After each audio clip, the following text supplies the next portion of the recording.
Viva, muito boa noite, caríssimo telespectador e internauta que nos veio a partir da TMT Posição 17, como também o caso da página FTV Live no YouTube. Estamos cá para mais uma edição do programa Linha da Frente e, como temos dito habitualmente, não são os painelistas que estão na linha da frente deste programa, mas sim um caro telespectador e internauta, pois os temas cá rolados fazem parte da sua vida, do seu dia-a-dia e são discutidos para melhorar cada vez mais. Estamos cá o Dr. Mulungo, que vamos então passar a saudar nesta noite de terça-feira e vai também poder discutir aqueles que são os três temas principais que marcam a atualidade nacional. Vai também poder saudar os caros telespectadores e internautas neste que é o primeiro tema, discurso do Presidente da República na quarta sessão ordinária do Comitê Central da Frelimo, que aconteceu de 3 a 5 de abril. Muito boa noite, Dr. Mulungo. Boa noite, Belize. Boa noite, doutora Telma. A saudação em especial mesmo é para quem nos acompanha a partir de casa ou das diversas plataformas digitais. Estamos cá para tentar, de facto, discutir aquilo que são os fenómenos políticos a nível nacional.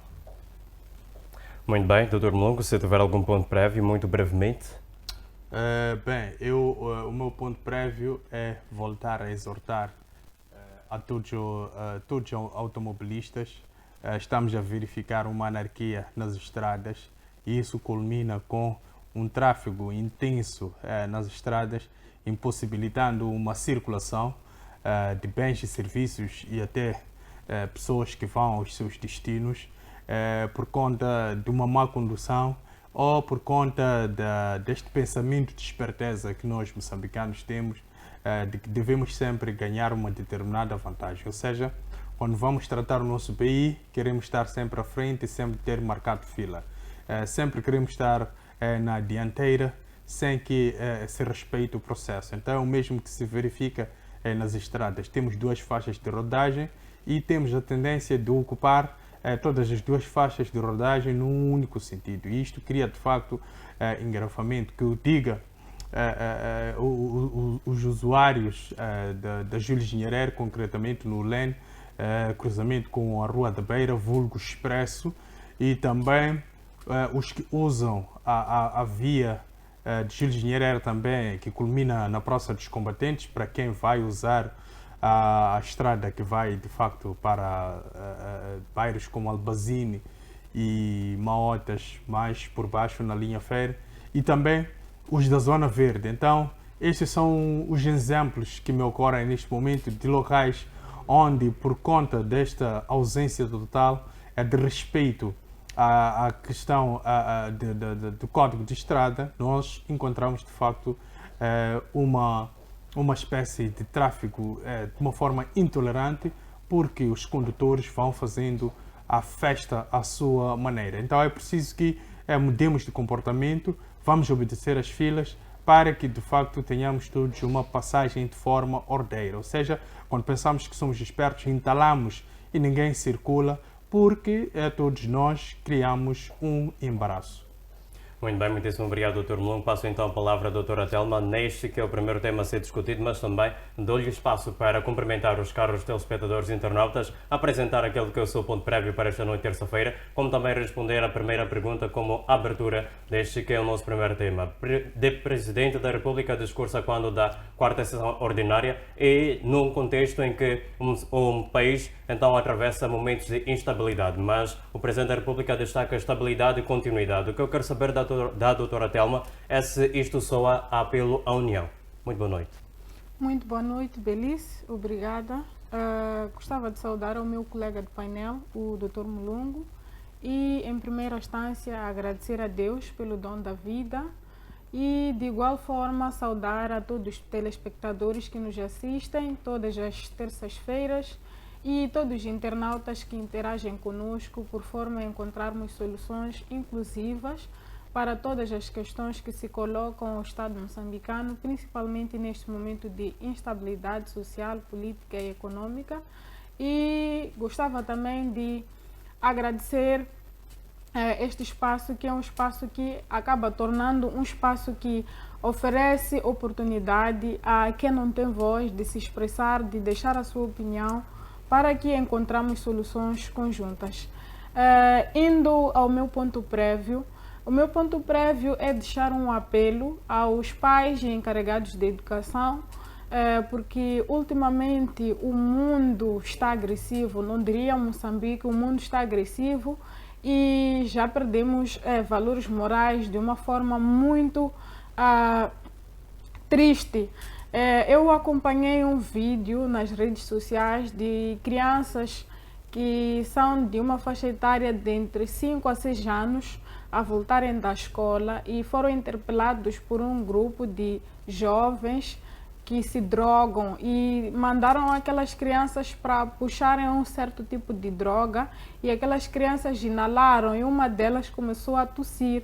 No início as crianças olharam aquilo como se fosse uma brincadeira, mas aquele vídeo foi um vídeo que me deixou muito sensibilizada, não pouparam-se as lágrimas, caíram-me lágrimas porque eu percebi que o mundo está tão estragado, porque o jovem, a adrenalina dele era ver aquela criança a sucumbir, tanto que aquela criança começou a tossir, começou a passar mal, e ele disse que as doce, vamos comprar doce, tentou manipular a criança para se distrair daquilo, mas a criança passou mal. E outra questão também envolvendo pais encarregados de educação sobre escola, o cuidado que devemos ter, tanto com crianças menores, essas que eu acabei de dizer, adolescentes e jovens, dentre os 16 aos 21 anos, até que frequentam ensino superiores. Ultimamente, alguns pais, talvez por uma questão de ostentação, eles às vezes acompanham as crianças saindo de casa com um vídeo até a escola, filmam onde é que a criança estuda e tornam as crianças vulneráveis. Às vezes o pai tem um problema com alguém e o ajuste de conta pode ser feito através do seu filho.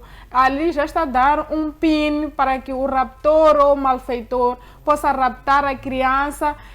Há poucos dias nós vimos uma menina, acho que dos seus 17 ou 18 anos, que estava a circular nas redes sociais, várias entidades, pessoas singulares, estávamos aqui a repostar. A criança era de nome Liliana Banzi, graças a Deus foi encontrada. Ela era estudante do Esquetem. Certamente alguém de má fé conseguiu tirar aquela criança para um cativeiro e depois de 3 dias reapareceu de forma debilitada, conforme o histórico apresentado. Só que também há um fato que deixa um pouco a desejar. Quando os pais reencontram os seus educandos ou os seus filhos, muitas das vezes eles não dão esclarecimento de onde é que a pessoa estava, porque na fase da adolescência também há uma certa desconfiança, só que nós não deixamos de agir com bom senso. Quando a criança desaparece, depois reaparecem, dizem está tudo bem e não dão explicação. Não sei se é por uma questão de preservação, para que o trato que foi feito quando recuperaram a criança não seja quebrado, mas não há explicação plausível. E nessa falta de explicação, às vezes interpreta-se que a criança talvez fugiu, foi namorar e teve medo de voltar para casa. Falo mais para estas idades. Então, é bom quando a criança desaparece e reaparece, do mesmo jeito que houve explicações e apelos para pedir que se ajude a reencontrar a pessoa. Se dê as caras para explicar onde é que a pessoa estava e tentem ajudar de igual forma outras meninas. Tem outra também que saiu para trabalhar e foi mandada para ir fazer um depósito no banco. Depois também foi sequestrada, disse que esteve num cativeiro em que ela estava a ser usada para satisfazer homens sexualmente. Ela estava a ser explorada, estava a fazer um serviço de prostituição. E ela também fez um áudio para alertar, mas também não há aqui um esclarecimento de onde é que foi. Diz que estava sob efeito de algumas substâncias que não consegue identificar o local. Então é este apelo que eu gostava de deixar para que se tome muito cuidado, porque há muita podridão, há muita coisa suja que tem acontecido, infelizmente, e nós precisamos tomar este cuidado. Indo à primeira questão que aqui colocou sobre o discurso do Presidente da República na 4ª sessão ordinária do Comitê Central da Frelimo, ele traz aqui um relatório que, bom, em parte pode nos remeter a um certo tipo de questionamento, porque há um pequeno contraditório para a minha forma de ver.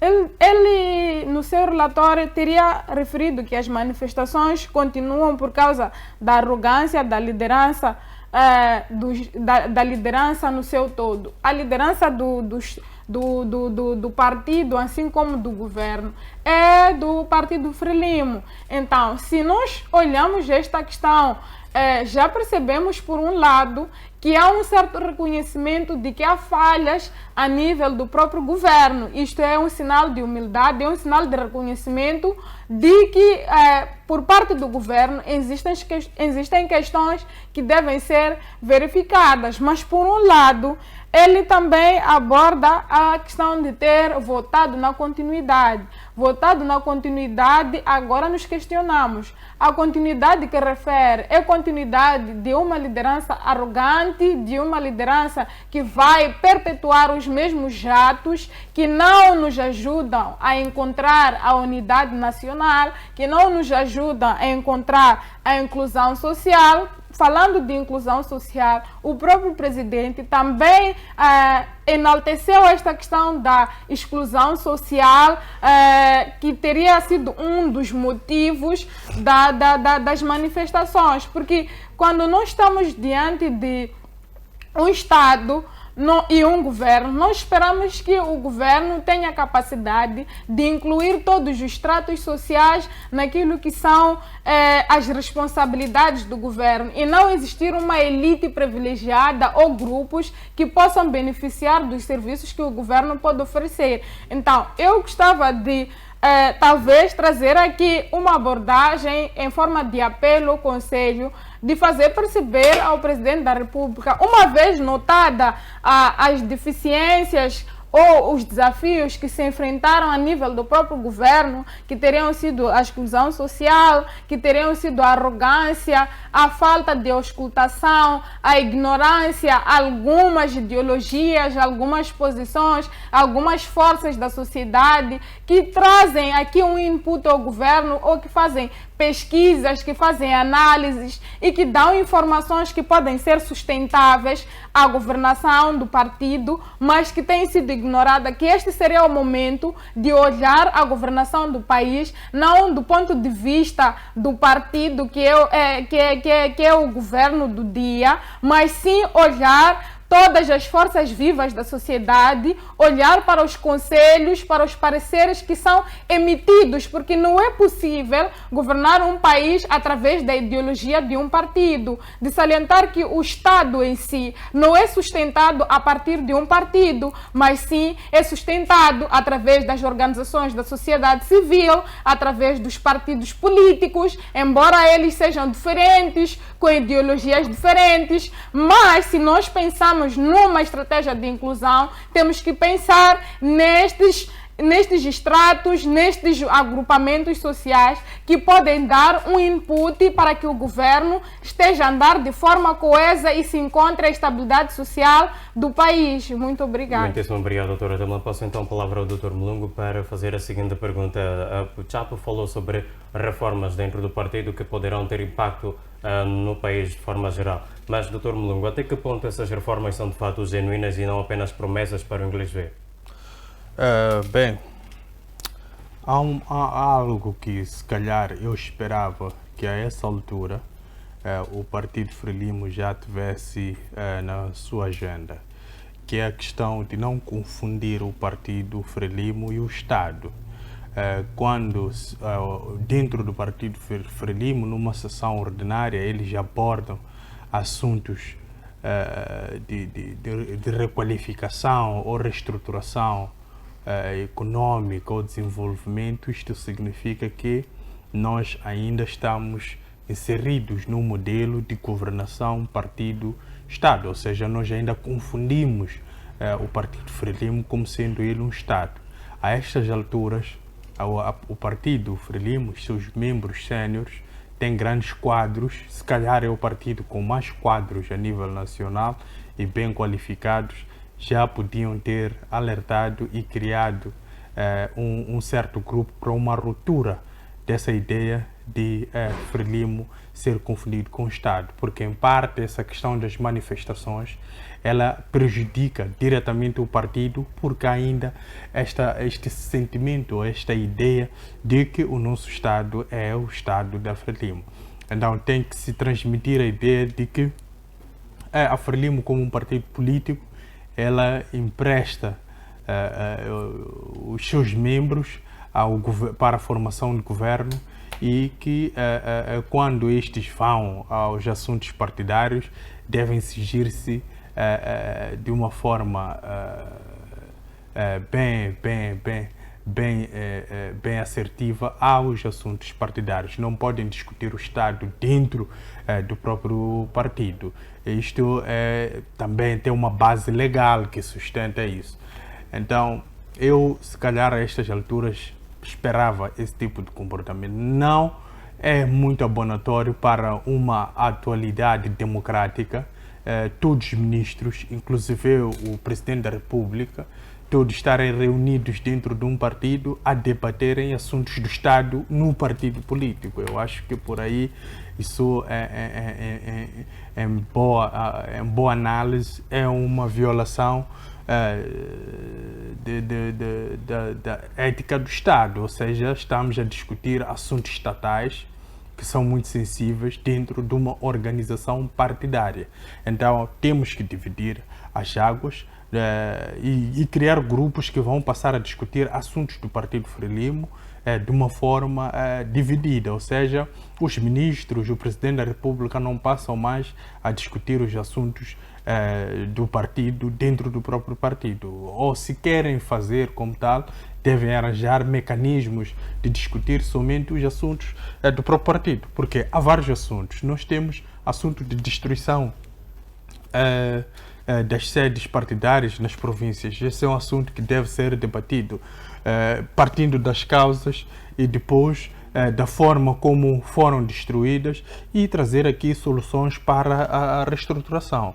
E depois temos aqui outra questão dos membros, que aparentam ser aquelas pessoas que, quando se inserem na comunidade, cuja comunidade tem a percepção de que estas pessoas são parte daquele grosso que está no governo, sempre transmitem a ideia de uma exclusão, ou seja, eles são a elite e os outros são os outros. Então, era preciso também, dentro deste fórum, debater este assunto.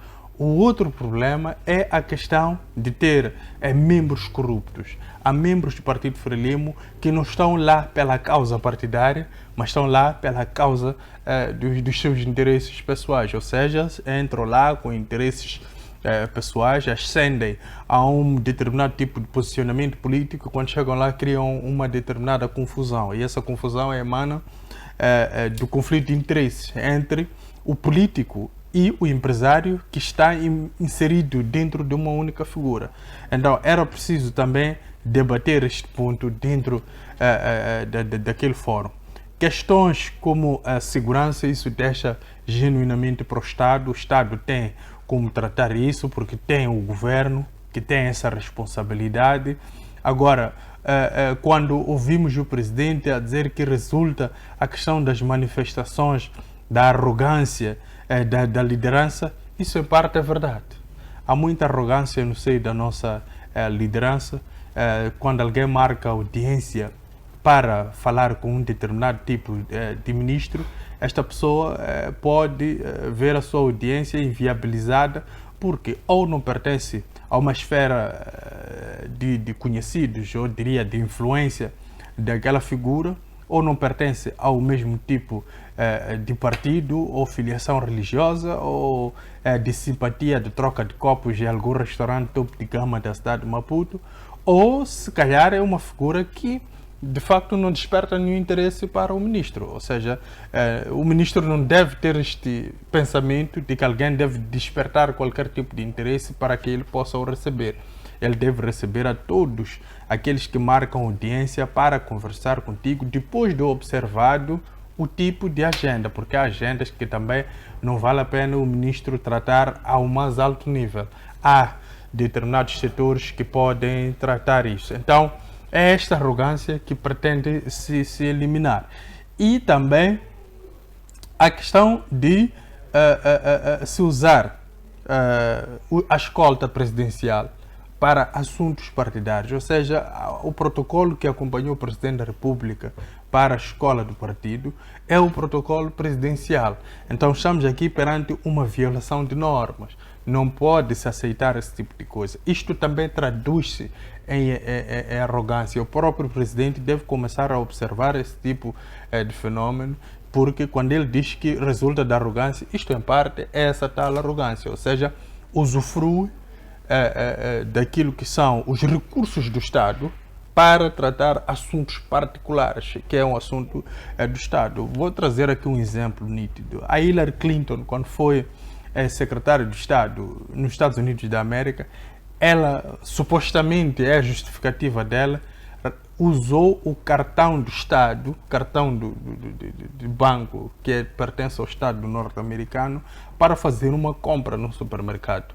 Quando ela estava a sair do supermercado, já tinham homens da CIA à espera dela para que ela pudesse esclarecer o porquê que usou aquele cartão naquele supermercado. Ou seja, este representa uma seriedade, ou seja, a informação do Estado, a seriedade do Estado está acima de qualquer tipo de figura. Ninguém pode se impor ao Estado. Então, é preciso nós começarmos a verificar isso. Aquelas escoltas todas, os ADCs, não podem trabalhar para assuntos partidários. Assuntos partidários, eles que arranjem ou alugam empresas de segurança privada para lhes garantir segurança e lhes levar ao Comitê Central. Os homens da UPAI não podem trabalhar porque eles são forças estatais. Então, eles servem a eles quando estão em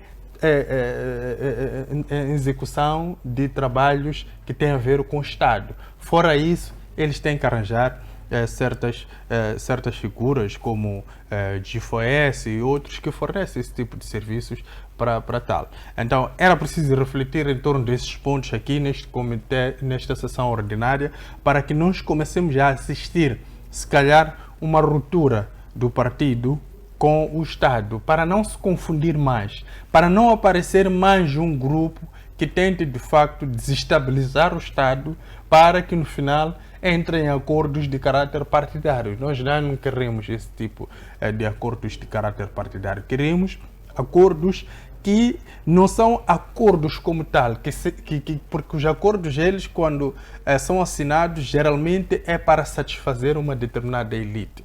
Nós queremos alterações. Alguém que luta por alterações na Constituição da República, alguém numa lei eleitoral, é isso que nós queremos. Porque a lei eleitoral, ela não é muito boa, não é muito clara. A Constituição da República tem os seus problemas, é preciso limá-los. Nós estamos a dizer que vamos limar de uma vez, mas se calhar futuramente podemos ter também outros problemas, porque o ambiente político também desenvolve.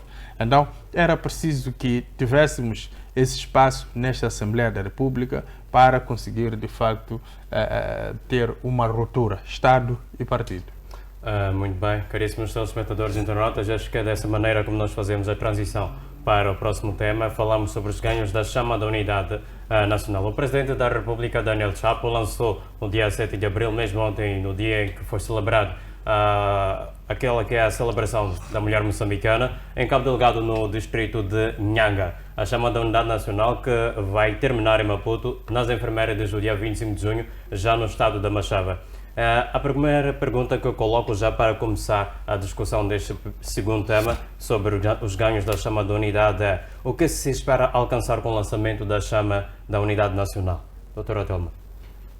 Muito obrigada. Relativamente a este tema da chama da unidade, eu acho que é um tema um pouco controverso porque é um tema que o presidente ele abordou de uma forma muito positiva. Ele não exclui nenhuma camada ou nenhum estrato social. Ele convida todos a participar. Este é um ponto de vista positivo sob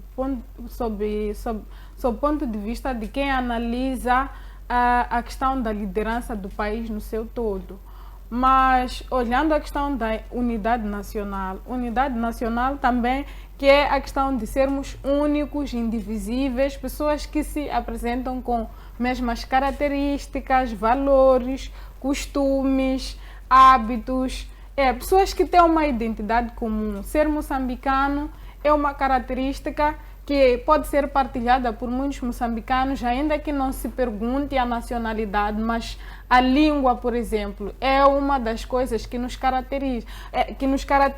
É de certo que Moçambique é um país multilingüe, que temos muitas línguas locais, mas temos o português como o símbolo da unidade nacional. É uma estratégia que foi encontrada para poder se unir Moçambique, do Rovuma, Maputo, do Zumbo ao Índico. Bom, eu digo controverso porque quando falamos de unidade nacional, é estarmos unidos, independentemente da cor partidária, ideologia, religião, origem étnica, raça, mas quando se trata de chama da unidade nacional, eu olho este princípio ou este ato como um ritual.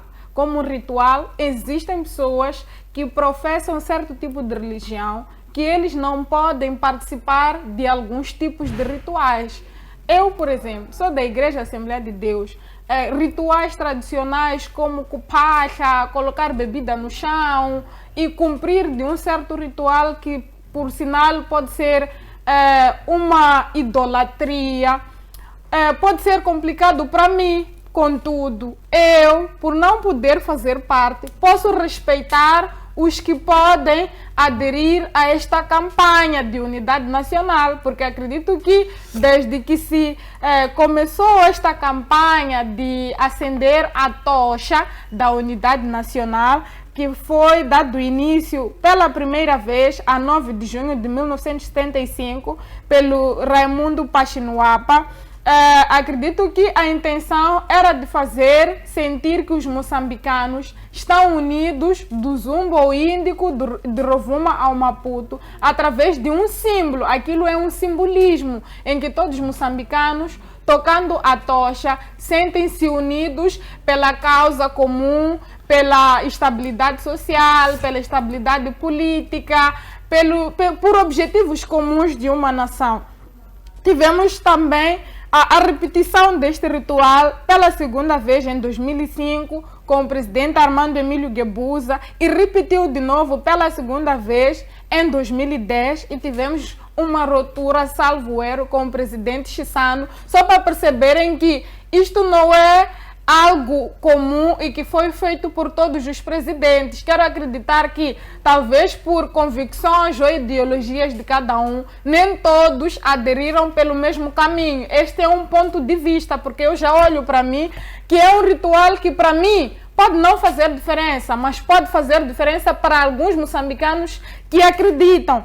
E depois tivemos o presidente Nyusi, que aderiu também a este ritual na mesma localidade, em Moeda, em 2015. Depois, agora, tivemos novamente o presidente Daniel Francisco Chapo. Isso para dizer que este ritual é um ritual que está sendo levado a cabo pelo Partido Frelimo desde que Moçambique alcançou a independência. Mas nós não sabemos se viesse um outro presidente, olharia a chama da unidade da mesma forma, como um símbolo de unidade nacional. Então, há aqui uma análise que pode ser feita a respeito. Eu acho que é uma iniciativa positiva, sendo que os moçambicanos já aderem e acreditam, mas também não se pode olhar como um ato obrigatório. Pode ser sim olhado como um ato voluntário, respeitando estas questões religiosas, políticas,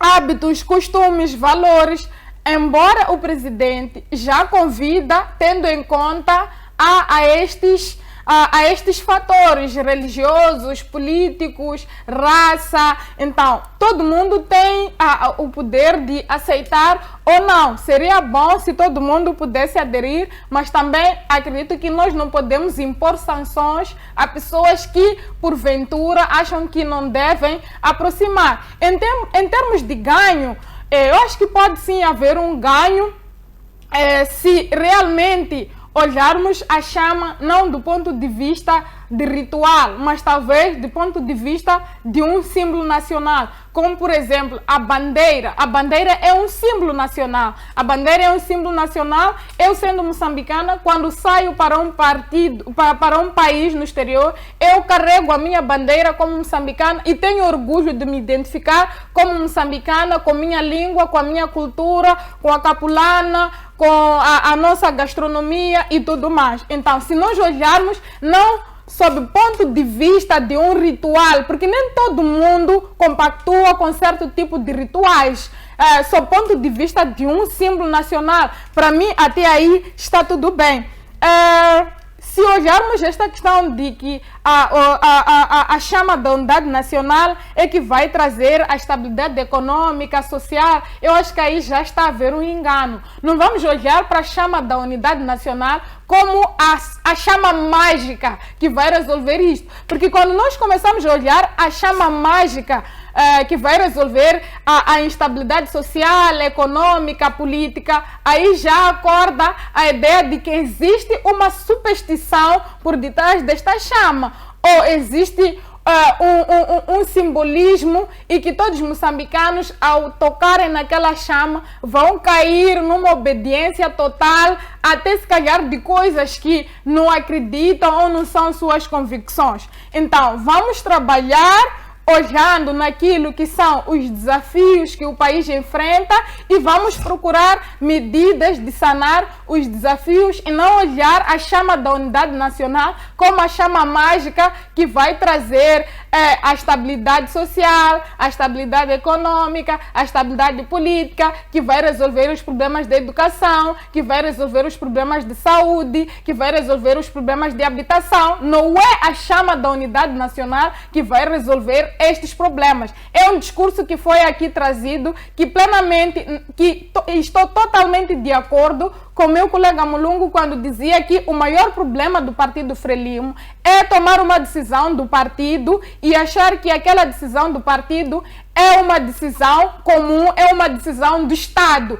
Esta chama foi acendida pela primeira vez pelo próprio Partido Frelimo. Feliz ou infelizmente, não podemos dizer diferente, porque nesta democracia, entre aspas, que ainda não houve alternância política, ainda não vimos um outro partido a acender a mesma chama como símbolo da unidade nacional. Então, temos que olhar esta questão de relatividade, porque pode ser um símbolo que serve para o Partido Frelimo, mas pode não servir como símbolo de unidade nacional para outro partido. Nós temos símbolos credíveis que são de consenso, como, por exemplo, a língua que eu aqui trazia, como a bandeira. Então, nós temos estes símbolos que são de consenso. Tivemos aqui um fato curioso. O presidente do Podemos, o presidente da Renamo, não participaram deste encontro da chama da unidade nacional. O presidente diz que eles justificaram a sua ausência. Eles justificaram a sua ausência. Também tivemos o partido MDM, também não participou e não se diz nada a respeito, porque que ele não esteve neste lançamento da chama da unidade nacional, sendo que os partidos políticos, os acadêmicos, os líderes do setor público e privado, a sociedade civil, a todos os estratos sociais foram convidados a participar do acender da chama da unidade nacional. Então, nós temos que aqui observar que pode ser por uma questão de valores, pode ser por uma questão de religião, pode ser por uma questão de origem étnica. Acredito que o Partido Frelimo, desde a independência, sempre lutou para que não existisse divisionismo por conta de questões étnicas, por conta de questões religiosas, por conta de convicções políticas, mas também há que respeitar. E muito obrigado. Muitíssimo obrigado, doutora Thelma. Passo então a palavra ao doutor Mulungu. Bem, há quem diga que a paz não é alcançada apenas com o calar das armas. Doutor Mulungu, como é que a chama da unidade poderá alcançar os êxitos de pacificação num contexto em que o país está a viver incidências da pobreza, mas também explosão social que muitos moçambicanos vivem atualmente? Bem, a essas alturas, 2025, não esperava que ainda se baseássemos em mitos para poder construir algo que todos nós almejamos, que é a unidade nacional. Eu não quero, ou me recuso a chamar a tocha, uma tocha de chama da unidade. Eu acho que é um pouco ridículo.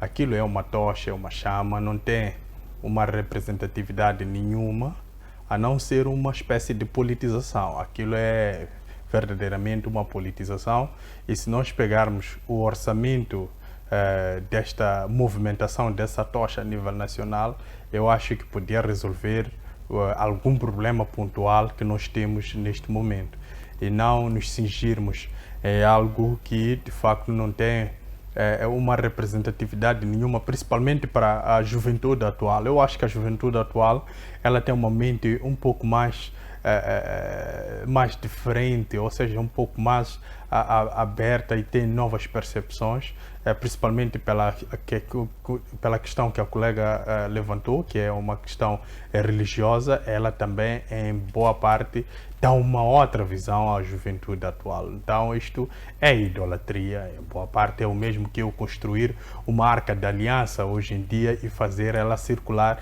a nível nacional, ou seja, aquele que é idólatra e que vai de facto aproximar e apreciar e vivenciar essa passagem dessa arca de aliança, mas aquele que tem consciência de que a idolatria para si resume-se em pecado, de facto não vai aproximar e apreciar ou vivenciar esta passagem. Então nós temos que nos organizar, temos pontos muito importantes que podemos tocar neles, que podem traduzir-se em unidade nacional. Se nós pegarmos as populações a título de exemplo, como de Micanhelas, Inhançuge, populações que vivem a uma linha de pobreza extremamente exagerada, pessoas que comem farelo, capim, pessoas que vivem numa situação de insegurança, até insegurança alimentar. Eu acho que é um termo sofisticado para classificar este fenômeno triste, porque estamos a falar de alguém que tem o que comer hoje, mas não tem o que comer amanhã. Agora, estas populações as quais eu mencionei, elas de facto não têm o que comer. Ou seja, quando a natureza não os favorece em uma determinada época, tipo inverno ou verão, não há chuva por lá, elas passam verdadeiramente uma fome. Então era preciso olharmos isso para que aquilo que nós temos em Maputo tivessem em Gaza, tivessem em Inhambane, tivessem em Manica, em Sofala, Tete, Zambésia, Nampula, Cabo Delgado e Niassa. Isto sim ia transformar Moçambique em um Estado unido, porque a pessoa que está em Cabo Delgado não sente falta de algo porque somente está em Maputo. E isto traduz-se também em unidade nacional. Agora,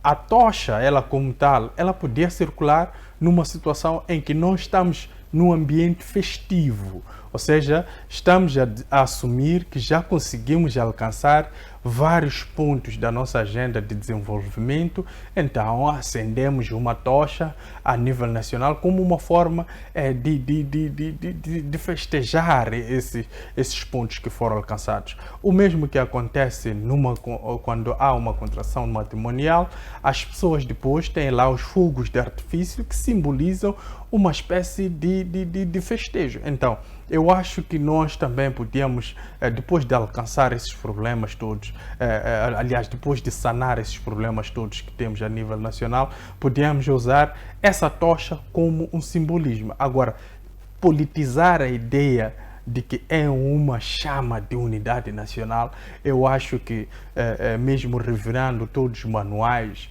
que lidam com a questão de ciência política, que fala da unidade na diversidade, não vamos encontrar uma tocha como sendo simbolismo da unidade nacional. Nós encontramos questões que a colega levantou como sendo a língua, essa sim serve como elemento para a unidade nacional. O hino nacional é uma espécie de elemento fundamental para a nossa unidade nacional.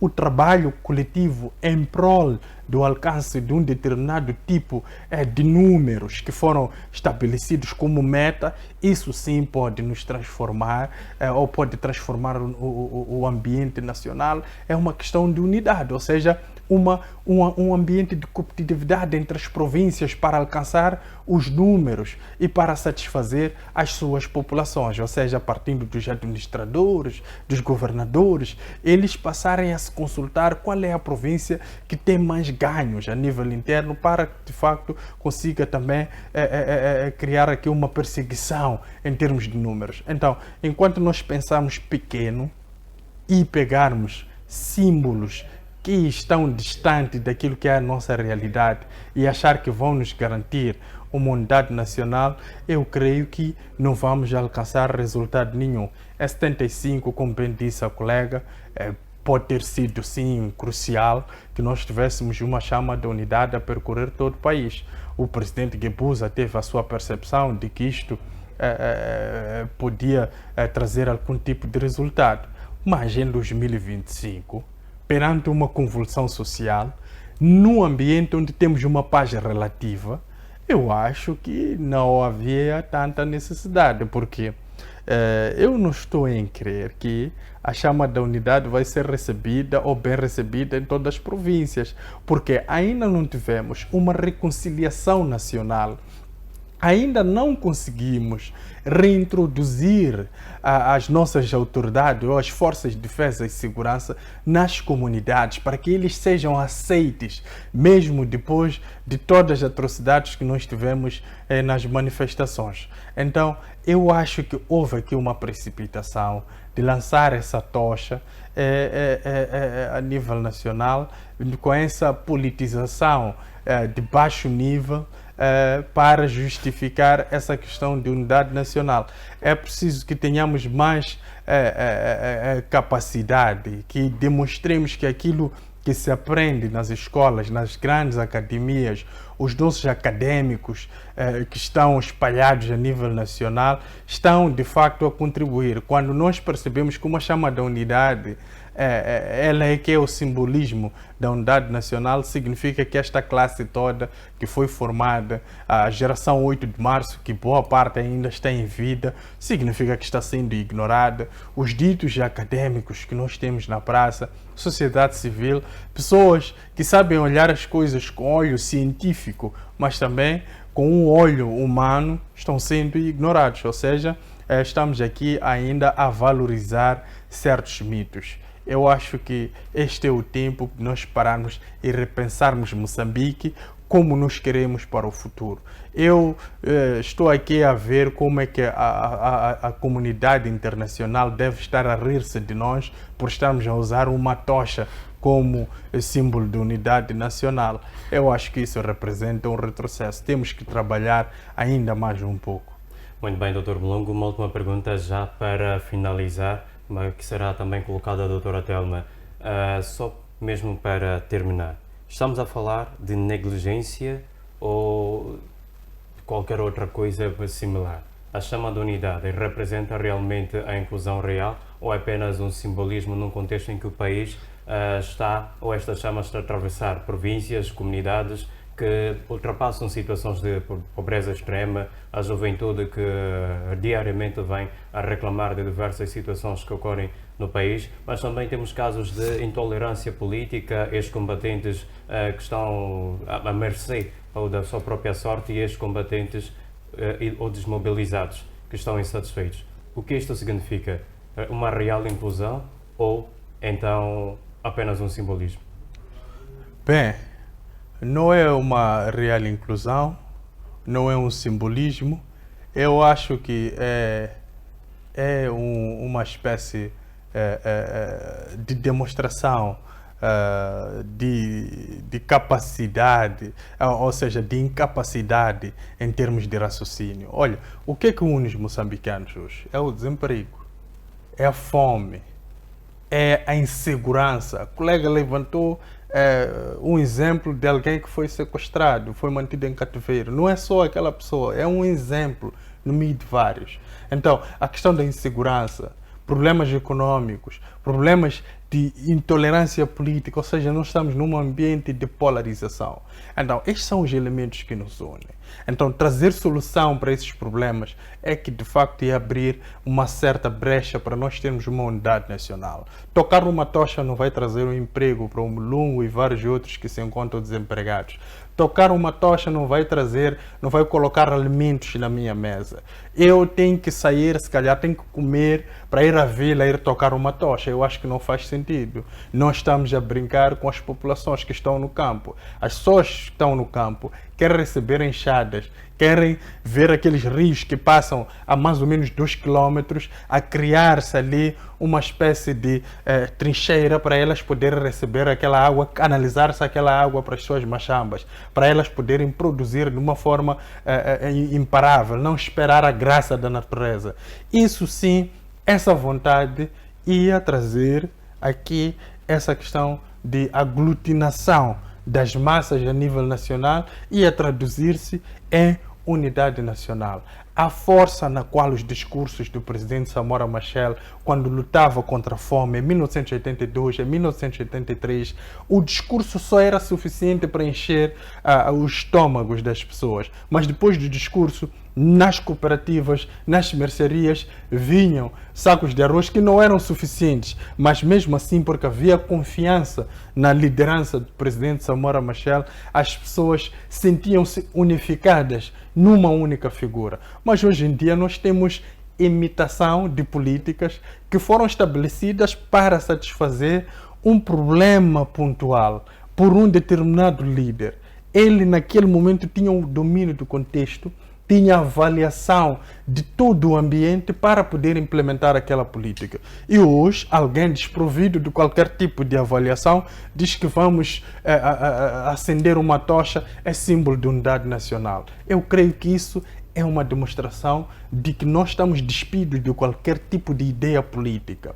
Hoje, nós temos as redes sociais, podemos acompanhar a informação na íntegra, temos como acessar jornais internacionais de como é que a política está a funcionar. E não indo muito longe para a Europa ou para a América, nós temos estados como Botsuana, que são exemplo de democracia, que são exemplo de bem-estar do povo, onde o índice de desenvolvimento humano é um pouco elevado. É verdade que não estão os números que eles também desejavam, mas está um número extremamente afastado do nosso. Temos Namíbia, temos África do Sul, temos Madagascar, que está aqui ao nosso lado, que vive ou sobrevive na base do turismo. Nós temos praia. Nós temos pedras preciosas, nós temos terras aráveis, ou seja, Moçambique, de forma natural, é um país abençoado. Mas, como se diz, Deus não capacita o escolhido. Deus escolhe aquele que ele acha que toda a gente o menospreza e o capacita. Estás a entender? Então, nós temos tudo para dar certo, mas somos aquele rei que perante a sua bonança não consegue ver o que fazer. Ou seja, com essa terra arável não queremos produzir, queremos receber arroz do Japão. O Japão não tem terra para produzir arroz. Nós queremos receber roupas de países que não têm algodão, mas nos mandam as roupas. Inclusive roupas que já foram usadas. Não sabemos se aquelas roupas foram retiradas de um morto e mandaram para nós. Mas nós temos que usufruir daquelas roupas porque não temos de facto alternativa. Então, nós temos que repensar nas nossas políticas, temos exemplos dos nossos vizinhos, não podemos ir para distante. Questão de tocha como unidade nacional, eu creio que foi um exagero. Muito bem, muitíssimo obrigado, doutor Otelo. A mesma pergunta. A chamada unidade passa pelas províncias e comunidades, mas também passa pela dor de ex-guerrilheiros, como também desmobilizados. Inclusão real ou, então, simbolismo? Muito brevemente. Para mim, não é nenhuma inclusão real. Simbolismo seria simbolismo se fosse algo democrático, se fosse de consenso para todos os moçambicanos. Ninguém tem certeza de que a tocha da unidade nacional é de consenso de todos os moçambicanos, porque até agora foi uma imposição de um partido e que está a dar continuidade. E nesta continuidade, se nós vimos uma ruptura, significa que também não é linear. Então, para mim, não é simbolismo, deixa de ser simbolismo a partir deste momento. E de salientar que o próprio valor desembolsado para fazer circular esta tocha é um valor muito absurdo, que poderia resolver diversos problemas sociais, como dizia o meu colega Mulungu. Se nós estamos aqui a enfrentar problemas na área da saúde, falta de medicamento, equipamento médico para os médicos trabalharem, estamos aqui a drenar rios de dinheiro para fazer circular uma tocha que é uma mitologia de um certo grupo e que não é de consenso comum, ou é uma idolatria de um certo grupo que não é de consenso comum. E estamos aqui a desembolsar este valor que poderia resolver um problema que seria de unidade nacional, como bem dizia o meu colega, resolver um problema de saúde, de saneamento do meio. Este sim é de unidade nacional porque vai evitar problemas que apoquentam moçambicanos diariamente em várias províncias daqui do país, inclusive o centro da cidade de Maputo, que é a capital, enfrenta problemas muito absurdos para aquilo que se designa uma capital de um país. E olhando também para outro ponto, que é a questão de conflitos de interesse entre as propriedades do Partido Frelimo e aquilo que são as propriedades públicas, ou melhor, a distinção entre a coisa pública e a coisa privada. Aqui temos um conflito de interesses entre o partido e aquilo que é a máquina governativa do Estado. Nós temos visto que confunde-se de forma simples aquilo que é o Partido Frelimo e o próprio Estado. Por que nós dissemos isso? Porque nós vimos os meios do Estado a serem usados para um fim daquilo que é daquilo que é uma convicção de um certo grupo. Eu acredito que esta questão da tocha da unidade está a usar um valor que é retirado do orçamento do Estado, para satisfazer um interesse que é acreditado por um certo grupo. Então já estamos aqui a ferir aquilo que é o limite entre a coisa pública e a coisa privada. O colega Mulungu deu aqui um exemplo, mas eu vou dar um exemplo que é um pouco mais metafórico ou mais escandaloso. Nós temos aqui um exemplo da Suécia, em que a ministra da Suécia usou um cartão do Estado para comprar um Toblerone, um chocolate. E houve um escândalo denominado escândalo de Toblerone na Suécia, só porque a ministra comprou um simples chocolate. Não estamos a falar de escoltar o presidente para fins particulares, para fins partidários. Estamos a falar de um simples chocolate, só para dizer que onde há normas e há rigor no cumprimento das normas, realmente este Estado pode funcionar. Suécia é um exemplo de um país em que a impunidade é zero. Na Suécia, qualquer crime, não existe crime pequeno, não existe crime grande, sempre é punido. Aqui temos desvio de aplicação de dinheiro, temos lavagem de dinheiro, temos branqueamento de capital e tudo é olhado de forma simplista. Não há punição, não há nada. Por isso que nós estamos constantemente em problemas, estamos aqui a trazer uma tocha para achar que esta tocha será uma tocha mágica ou a fórmula mágica de resolver problemas sociais que podem ser resolvidas com dinheiro que está sendo drenado para uma mitologia de um certo grupo. Então, para mim, definitivamente, este é um símbolo de idolatria. Eu sei que tenho que respeitar os que acreditam, porque em antropologia, em sociologia, nós temos a obrigatoriedade de respeitar cultura, etnia, religião, crenças das outras pessoas. Eu respeito, mas eu quero aceitar que isto não é de consenso comum, logo não é um símbolo de unidade nacional. Muitíssimo obrigado, caríssimos painelistas. Encerramos este debate com um tema preocupante. A água contaminada nos bairros de Machacane, Ulene, Machacane, Chamanculo, Laulane e outros mais está a ser consumida por cidadãos. É um problema que vem a se agravar não apenas nestes bairros, mas outros mais. A pergunta que eu coloco, mesmo para encerrar esta discussão, é: a má qualidade da água não agrava ainda mais os níveis de pobreza e exclusão? Quais são os custos sociais e econômicos desta crise silenciosa? Dr. Mulungu. Bem, ocorreu-me algo antes de responder a sua questão. Vou fugir um pouco. Eu tenho ouvido muitos analistas a dizerem que o presidente Chapo é o mais jovem de sempre da República de Moçambique. Bem, eu queria, se calhar, recordar as pessoas que devem especificar, porque criam uma determinada confusão. É o mais jovem de sempre, depois de Moçambique democrático, ou Moçambique no ambiente multipartidário. Isso sim, podemos aceitar, porque o presidente Samora, em 1975, tinha 42 anos, quando ele assume a presidência da República. O presidente Chissano, em 1986, quando assume a presidência também, tinha 47 anos. Então, não é o mais jovem de sempre de Moçambique no geral, mas se calhar de Moçambique democrático, pode ser por aí.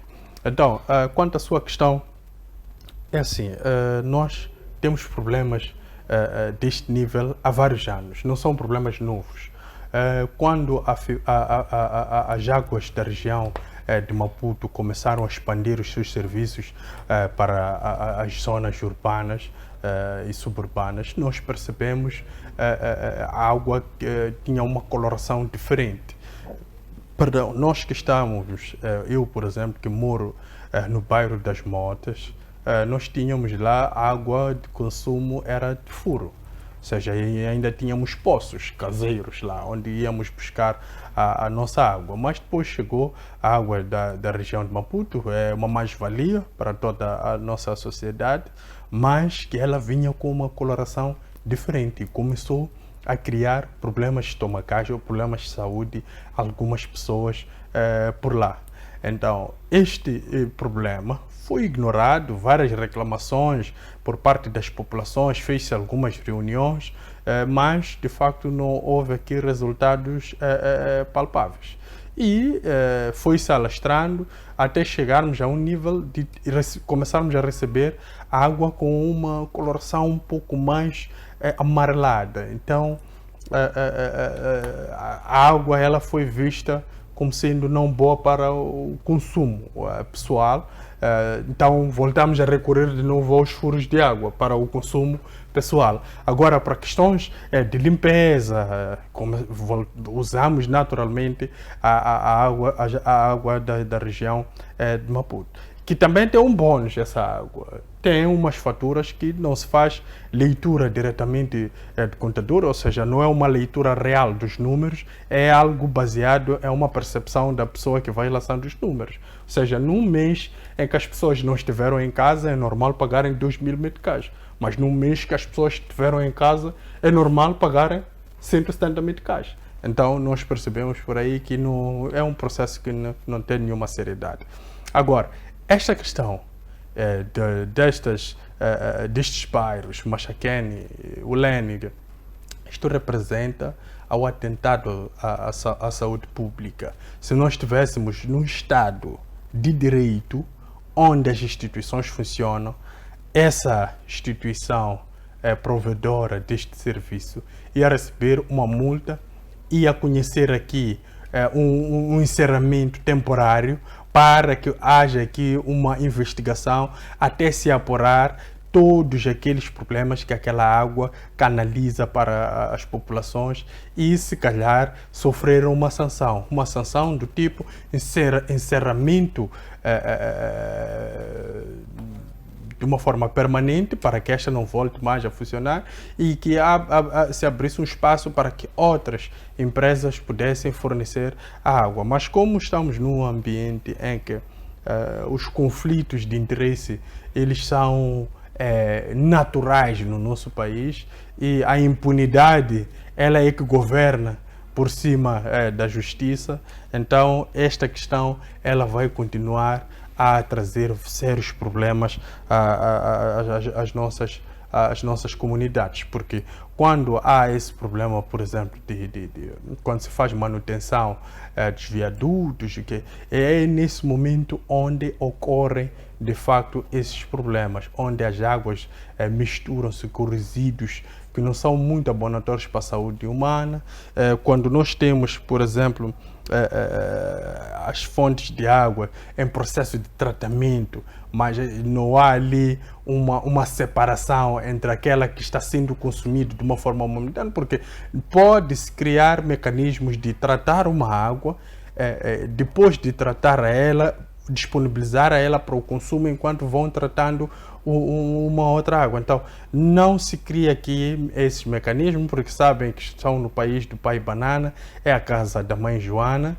Então, nesta casa da mãe Joana, é preciso tratar a água ao mesmo tempo que ela se consome, fazer manutenção ao mesmo tempo que ela se consome. Quando essa manutenção vai colocando lá alguns resíduos, ninguém se responsabiliza. Se as pessoas vão contrair doenças tipo cólera, tipo problemas de estômago, isto é com as comunidades. E depois essas comunidades têm que ser tratados nesses hospitais onde os médicos também estão de greve e não estão também com uma água diferente daquela que nós temos nas nossas comunidades, estão a usar a mesma água. Então eu creio que é um problema que devemos ter muita atenção para com ela, porque está de facto a criar problemas sérios à saúde pública.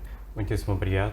Muito bem, estamos a assistir a uma elite que se preocupa com congressos e comissões partidárias, numa altura em que cidadãos adoecem por consumir água contaminada que devia ser potável. A pergunta que eu coloco à doutora Telma, mesmo para encerrar, e já pode aproveitar para colocar aquelas que são as considerações finais, é se nós não estamos diante de uma tragédia moral.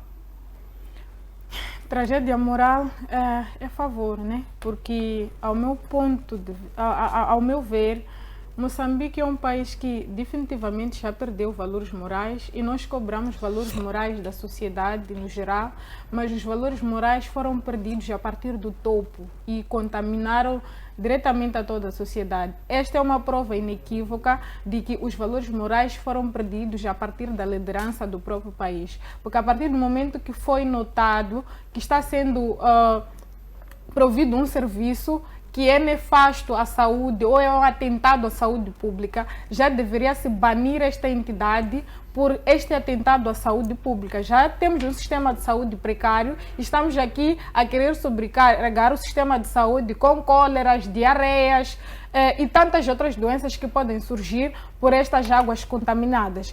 E deixando as minhas considerações finais e dando resumo de tudo que foi debatido nesta mesa, o grave problema é conflito de interesse, é a não separação do Estado e o governo do dia. Há que haver uma separação entre a coisa pública, a coisa privada, a coisa do partido, e também deve sim haver punição quando se violam as normas ou as leis do Estado. Porque nós temos aqui uma Constituição que já se pode provar por várias vezes que esta Constituição ela só serve para punir um certo grupo, mas ela não serve para punir um outro grupo. Temos o Código Penal, temos a Lei de Probidade Pública. A Lei de Probidade Pública pode funcionar para certo grupo de funcionários públicos, mas não funciona para outro grupo de funcionários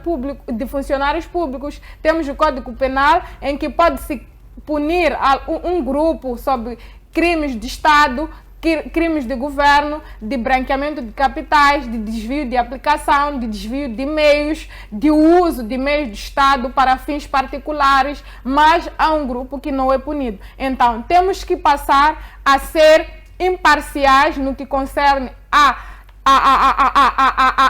punição em atos criminais, em atos que criam um atentado à segurança, à saúde do Estado, à segurança alimentar, à segurança ao sistema de educação, porque o que acontece é que nós olhamos para o Estado como um bem de um certo grupo que pode fazer e desfazer a qualquer momento. Então, este é um apelo, é um conselho que eu aqui poderia deixar diante desta situação que aqui se pode colocar, porque para mim não há nenhum país no mundo que vai deixar uma empresa a operar nestas condições.